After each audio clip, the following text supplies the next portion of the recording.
चलिए देखिए, भूगोल में हम लोग को क्या पढ़ना है? भारत का पड़ोसी देश। अब बताइए भारत का पड़ोसी देश कौन कौन सा है?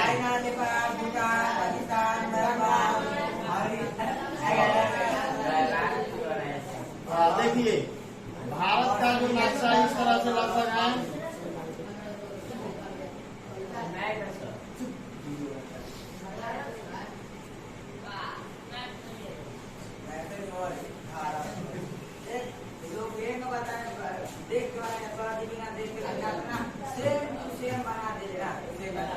चलिए देखिए, बोलिए मत। अब देखिए हमको ये करना है, क्या हो गया? देखिए भारत का पड़ोसी देश पढ़ना है। तो पड़ोसी देश में ये होता है कि जो इसके बगल में है उसको हम लोग पड़ोसी देश कहते हैं। तो आप देखिएगा तो यहाँ पर इस साइड में पश्चिम में कौन सा देश पड़ता है? यहाँ से यहाँ तक कौन सा देश पड़ेगा? इधर पड़ेगा पाकिस्तान। देखिए पाकिस्तान हो गया, और यहीं से इस तरह से एक देश कटा हुआ है, इसका नाम है अफगानिस्तान। अब देखिए अफगानिस्तान है, और अभी इसमें वर्तमान में इसका नाम क्या है? मैंने नाम तो इसका अफगानिस्तान ही है, लेकिन इस पर तालिबान का अभी कब्जा है। तालिबान का कब्जा है यहाँ पर। ठीक, उसके बाद इधर का एरिया क्या पड़ता है? ऐसा एरिया क्या है? इधर वाला जो एरिया है चीन है। उसके बाद यहाँ पर जो एक देश है इसका नाम है तिब्बत। तिब्बत एक पहले अलग देश था, लेकिन अभी कहाँ है? चीन के कब्जे में है। ठीक, यानी कि तिब्बत को अभी चीन का कब्जा है। फिर यहाँ देखिए एक देश यहाँ पड़ता है, इसका नाम क्या है? नेपाल। और उसके बाद इधर कौन सा? भूटान पड़ता है। ठीक, उसके बाद इस साइड आइएगा तो क्या पड़ेगा? म्यांमार। उस साइड में पड़ेगा म्यांमार, और नीचे यहाँ क्या पड़ेगा? श्रीलंका। ठीक, अगर पूछा जाए कि भारत का पड़ोसी देश कौन कौन है, तो पाकिस्तान, अफगानिस्तान, चीन, तिब्बत, नेपाल, भूटान, म्यांमार, श्रीलंका, और यहाँ पर कौन पड़ता है?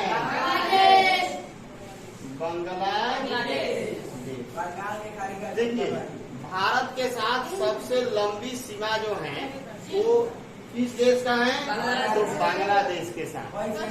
ठीक, अब देखिए यहाँ से लेकर के ऐसे घूमते आप चले जाइए, यहाँ तक सीमा है।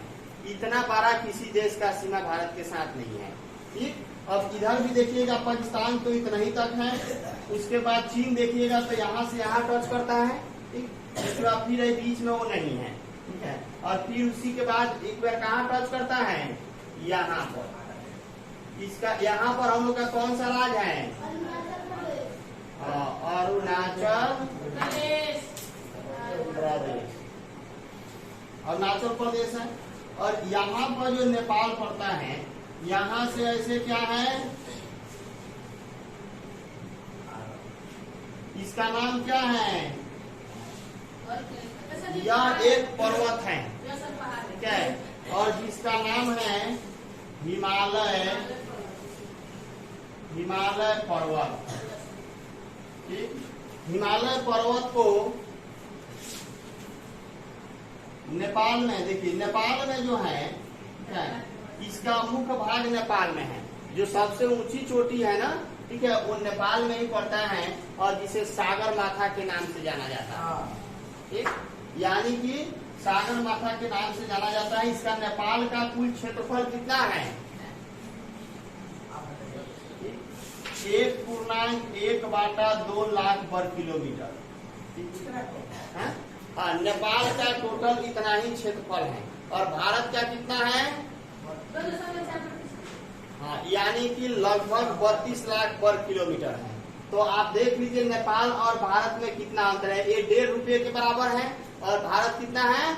32 रुपये के बराबर है। ठीक है, कितना दुगुना ये है। ठीक, तो यहाँ अभी हम लोग ये पढ़ना है। ठीक, अब देखिए नेपाल जो है, एक यहाँ से भारत की एक नदी निकलती है। इस नदी का नाम क्या है? इस नदी का नाम क्या है?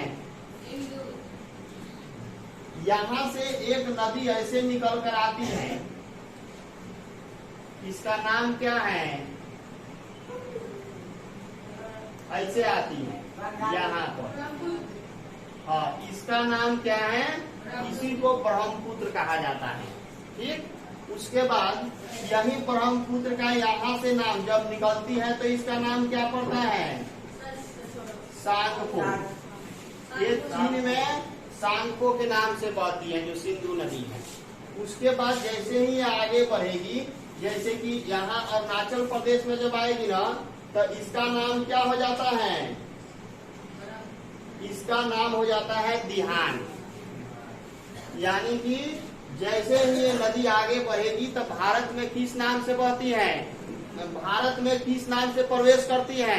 हाँ, तो इसका नाम हो जाता है ब्रह्मपुत्र, नहीं दिहान। ब्रह्मपुत्र नदी जो है वो चीन से जब भारत के अरुणाचल प्रदेश में प्रवेश करती है तो उसका नाम हो जाता है दिहान। चीन में उसका नाम क्या है? सांगपो। उसके बाद यहाँ पर जो पड़ता है आपको असम। असम के क्षेत्र में जब आती है ब्रह्मपुत्र नदी तो इसका नाम क्या होता है? यहीं से इसका नाम ब्रह्मपुत्र होता है। यानी कि ब्रह्मपुत्र नदी का नाम ब्रह्मपुत्र तब से होता है जब वह असम में प्रवेश करती है। ठीक, उसके बाद जब यही ब्रह्मपुत्र नदी जब ये बांग्लादेश में आती है, बांग्लादेश में जब आती है तो इसका नाम हो जाता है क्या चीज? जमुना। यानी कि पूछा जाए कि ब्रह्मपुत्र नदी बांग्लादेश में किस नाम से बहती है, तो किस नाम से बहती है? हाँ, जमुना। यमुना नहीं, क्योंकि यमुना इधर है, ठीक है, और जमुना यहाँ है। ठीक, जमुना के नाम से बहती है। और इधर से एक नदी निकलती है इस तरह से, ऐसे इसमें जा करके और यहाँ मिल जाती है बांग्लादेश में। तो बताइए ये कौन सी नदी है? हाँ, यह नदी कौन सी है? गंगा नदी है। यह गंगा नदी है। और गंगा नदी का नाम गंगा कहाँ से पड़ता है? तिब्बत से। देखिए, जब गंगा नदी पहुँचती है आपको उत्तराखंड में, क्योंकि यहाँ से 2 नदियां आती है ऐसे, एक का नाम है भागीरथी और एक का नाम है अलकनंदा। और जब ये दोनों आपस में मिलती है, कहाँ पर मिलेगी? ये उत्तराखंड के देवप्रयाग में मिलती है। ठीक, और इस देवप्रयाग में जब मिलेगी तो इसका नाम यही से क्या पड़ता है? गंगा। और उसके बाद यहाँ से एक फिर नदी आती है जिसका नाम है यमुना। और ये कहाँ पहुँचती है? उत्तर प्रदेश में, यूपी में। उत्तर प्रदेश में आकर के कहाँ मिलती है? गंगा में मिलती है, जिसका नाम क्या है? प्रयाग। ये प्रयाग में मिलती है। और यहीं से एक और नदी चलती है और ये फिर जाकर इसी में मिल जाती है। उसका नाम क्या है? सरस्वती। यानी कि गंगा, यमुना और सरस्वती का मिलन स्थल कहाँ है? उत्तर प्रदेश के प्रयाग में। मतलब तीनों का मिलन जो होता है उत्तर प्रदेश के प्रयाग में होता है। लेकिन गंगा नाम इसका कहाँ से पड़ता है? उत्तराखंड। यही नदी जब आगे बढ़ती है तो अब देखिए, एक नदी इधर से आ जाती है जिसका नाम क्या है? गंडक नदी। एक नदी इधर से आती है जिसका नाम है गंडक नदी। एक और नदी ऐसे निकलती है जिसका नाम क्या है, घाघरा नदी, जो डोरीगंज में आकर के मिल जाती है गंगा में। और एक गंडक नदी है जो कहाँ पर आकर मिलती है, हाँ, ये जाकर सोनपुर में जाकर मिल जाती है। ठीक, पूछा जाएगा कि गंडक नदी गंगा में कहाँ पर मिलती है, तो सोनपुर में। हाँ, फिर जब थोड़ा सा आगे बढ़िएगा तो एक और नदी निकलती है। इस नदी का नाम क्या है, इसका नाम है कोसी नदी। एक कोसी नदी भी नेपाल से निकलती है और कहाँ मिल जाती है, गंगा में। और इसमें भयंकर बाढ़ आता है हर साल, इसीलिए कोसी को बिहार का शोक कहा जाता है। हाँ, ये टोटल लगभग 3-4 किलोमीटर में है। ठीक है, 3 किलोमीटर इधर, 3 किलोमीटर इधर। ठीक है, हाँ, टोटल पानी लगभग 3 से 4 महीने तक पूरा काम उधर बंद रहता है। ठीक, भयंकर बाढ़ आता है। उसके बाद देखिए, यहाँ एगो मध्य प्रदेश से एक नदी निकलती है, इसका नाम क्या है, चंबल। हाँ, चंबल नदी निकलती है। फिर यहाँ से एक और नदी निकलती है जिसका नाम है बेतवा। ये आकर के दोनों किसमें मिल जाती हैं, यमुना में। और यमुना से किसमें जाएगी, गंगा में। अब देखिए, यहाँ हम लोग को देखना था। और एक और नदी यहाँ से निकलती है जिसका नाम क्या है, सोन नदी, आकर इसमें मिल जाती है। यहीं से बालू निकाला जाता है। हाँ, सोन का जो बालू आता है ना, इसी सोन नदी से निकाला जाता है। हाँ, सोन नदी कहाँ पर मिलती है, गंगा में, पटना के कोइलवर आकर गंगा में मिल जाती है। यही नदी जब आगे बढ़ती है तो यहाँ पर गंगा का नाम क्या हो जाता है, पद्मा। गंगा नदी जब बांग्लादेश देश में जाती है तो उसका नाम होता है पद्मा। बांग्लादेश की राजधानी कहाँ है, कहाँ है जी बांग्लादेश की राजधानी, हाँ, बांग्लादेश की राजधानी ढाका। और रुपया क्या है,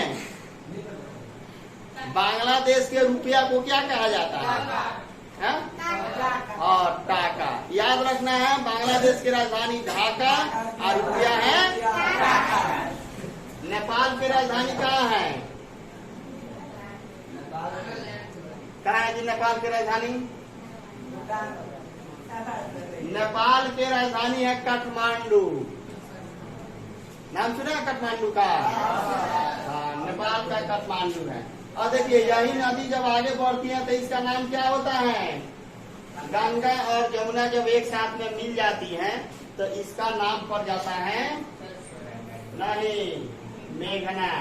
आई मेघना के नाम से ये समुद्र में गिर जाती है, और गिरती है तो इस तरह बना लेती है जिसको कहा जाता है डेल्टा, जो विश्व की सबसे बड़ी डेल्टा यहाँ बनता है। और इसका नाम है, यहाँ पर एक सुंदरी का पेड़ होता है, इसीलिए इस डेल्टा का नाम है सुंदर वन का डेल्टा। समझ में आया, चलिए अब लिखिएगा।